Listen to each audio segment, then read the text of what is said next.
অবৈধ সাবেক সরকারের অবৈধ এমপি উনি বাহারের আজ পলাতক যে উনি যে কুচুক্তির কথা বলেছেন আমাদের নেতা সম্পর্কে, আমাদের চেয়ারম্যান সম্পর্কে, তার প্রধানমন্ত্রী সম্পর্কে, তার প্রতিবাদ বিক্ষোভ মিছিল ও সমাবেশ।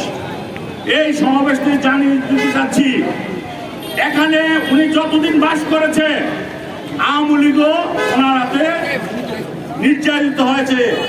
আপনারা দেখেছেন পাকাটা দুলাল, জাহিদ বাবু, তাদেরকে কে হত্যা করেছে কুমিল্লার জনগণের জানা আছে।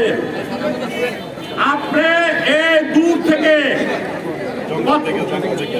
থেকে হিংসা দিলে চলবে না। একটা বাংলা প্রবাদ বাক্য আছে, দেখা না দিলে বন্ধু কথা কইও না।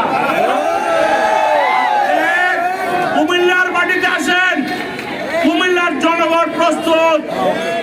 কুমিল্লা বিএনপির অঙ্গ সংগঠন বিএনপি, যেমন আমাদের মন্ত্রী হাজী ইয়াসিন সাহেব, যেমন আমাদের প্রশাসক ইউসুফ মোল্লা, এই দীর্ঘ 16-17 বছর আন্দোলন করে আসছে আমাদেরকে নিয়ে। আমরা প্রস্তুত আছি। আপনার কথার অপেক্ষায় দূর থেকে কথা বলবেন না, কাছে এসে কথা বলেন, দেখি আপনার কতটুক সাহস আছে। আমার মনে হয় আপনি মানসিক রোগী হয়ে গেছেন, এখন চিকিৎসা করার প্রয়োজন। চিকিৎসা কুমিল্লার মাটিতে আসলে চিকিৎসা হবে না। কুমিল্লা একটা পাগলখানা ছিল, নাঙ্গলপুর চলে গেছে, এখন ঢাকা যে পাবনা যে আপনি চিকিৎসা করতে পারেন। আপনি কুমিল্লার মানুষ সম্পর্কে বলবেন না কিছু। আশা করি ভবিষ্যতে যদি বলেন আপনার জীবন দশায় মনে হয় কুমিল্লাতে আর আসতে পারবেন না। লাভ নাই, মানুষ সজাগ আছে। অতএব আপনাকে প্রতিহত করবে ইনশাল্লাহ। আপনাকে জবাব দেবে, দাঁত ভাঙ্গা জবাব দিবে।